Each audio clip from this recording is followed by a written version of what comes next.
नमस्कार दोस्तों, आप सभी का बहुत बहुत स्वागत है करंट अफेयर्स अड्डा 24/7 के प्लेटफॉर्म पर। दोस्तों, बहुत ही अच्छी खबर जो है हमें इसरो से देखने को मिल रही है, जहां पे इसरो अब बनाने वाला है अपना तीसरा लॉन्च पैड। अब देखिए, ये जो सैटेलाइट्स होती हैं, इन सैटेलाइट्स को लॉन्च करने के लिए आपके पास लॉन्च पैड होना चाहिए, राइट। इसरो के पास ऑलरेडी 2 लॉन्च पैड थे, लेकिन देखिए अब इसरो जो है चंद्रयान 4 मिशन के लिए काम कर रहा है। चंद्रयान 3 मिशन ऑलरेडी वो सक्सेसफुल कर चुका है और आगे भी बहुत सारी चीजें हैं जो इसरो का टारगेट है।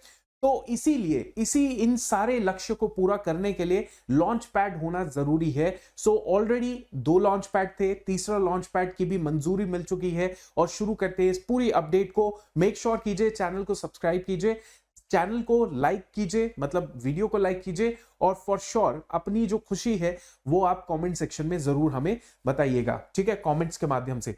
तो जल्द ही आपको थर्ड लॉन्च पैड देखने को मिलेगा।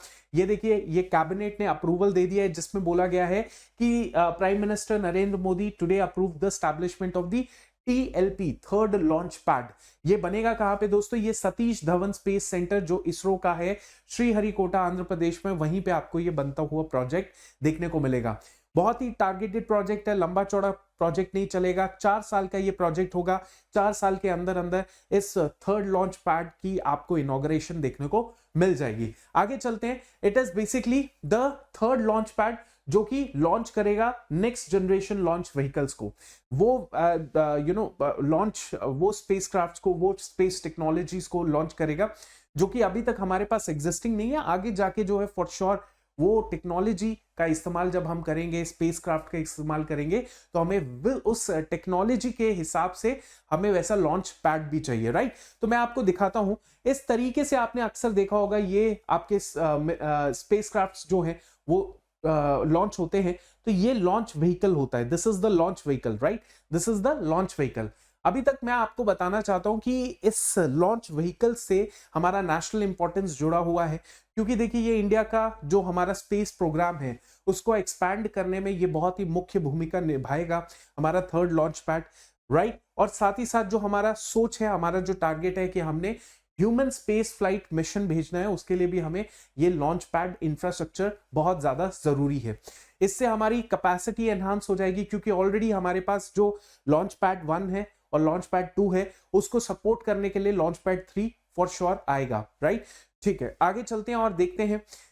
इंप्लीमेंटेशन स्ट्रैटेजी यही है कि यूनिवर्सल डिजाइन इसका होगा, जिसका ऑब्जेक्टिव यही होगा कि ये NGLV that is next generation launch vehicles जो है उनको लॉन्च कर पाएगा, नंबर 1। नंबर 2 इज LVM3 को भी लॉन्च कर पाएगा, that is launch vehicle mark 3, right. और जिसके अंदर जो है सेमी क्रायोजेनिक स्टेजेस भी होंगी।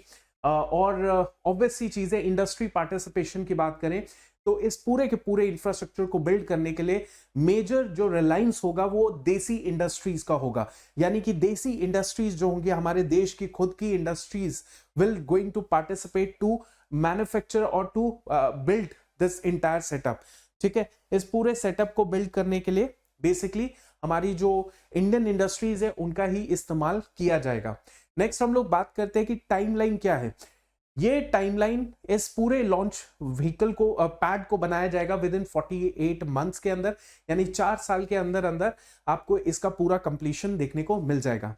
खर्चा कितना होगा? लगभग 4000 करोड़ का बजट जो है वो बताया जा रहा है कि इतना बजट लग सकता है इस पूरे के पूरे लॉन्च पैड को बनाने में, राइट। चलिए आगे चलते हैं। बेनिफिट क्या होगा? बेनिफिट दोस्तों यही होगा कि देखिए हमारा जो स्पेस इकोसिस्टम है उसको बूस्ट करेगा, राइट। हमारे पास जो क्षमता होगी स्पेसक्राफ्ट्स को लॉन्च करने की वो बढ़ जाएगी।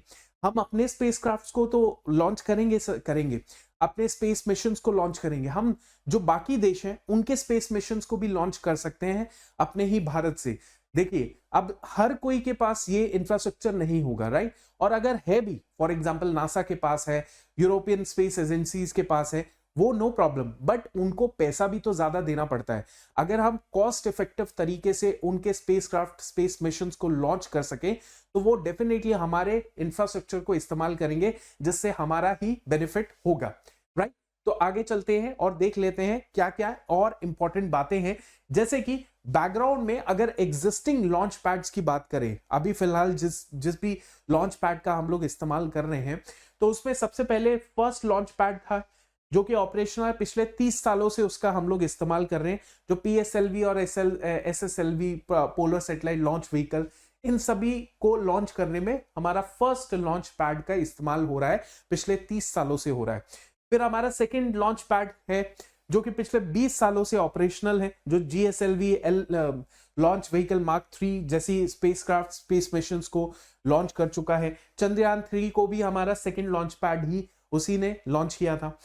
अभी करंट लिमिटेशन यही है कि ये 2 लॉन्च पैड को सपोर्ट करने के लिए कोई लॉन्च पैड नहीं है, इसीलिए तीसरे लॉन्च पैड को बनाया जा रहा है ताकि ये इन 2 को सपोर्ट भी करे और जो हेवियर स्पेस मिशंस है उनको भी जो है, जैसे नेक्स्ट जनरेशन लॉन्च व्हीकल है, उनको भी ये जो है क्या कर पाए, सपोर्ट कर पाए, लॉन्च कर पाए। ओके, तो हमारा जो विजन है that is very clear, Amritkaal milestone, जिसके अंदर हमने डिसाइड किया है कि 2035 तक हम लोग जो है भारतीय अंतरिक्ष स्टेशन जो है उसको स्टैब्लिश करेंगे।